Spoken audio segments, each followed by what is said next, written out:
Go. Wow.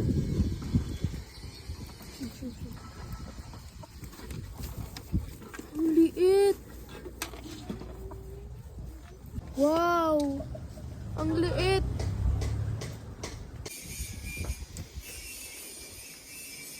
Ipapakita ko to kay mama. Ma! Bakit? Ano yan? Ma, tignan mo yung itlog ng manok natin. Parang itlog ng ibon.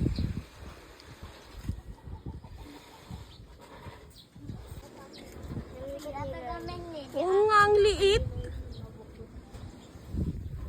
Ang liit. Baka itlog naman to ng ibon. Hindi ma, kinuha ko yan sa pangitlogan ng manok. Suli mo na, anak. Baka umiyak yung mother chicken. Oo nga no ma. Sorry ko na lang. Itlog nga yan eh. Kawawa naman yung mama.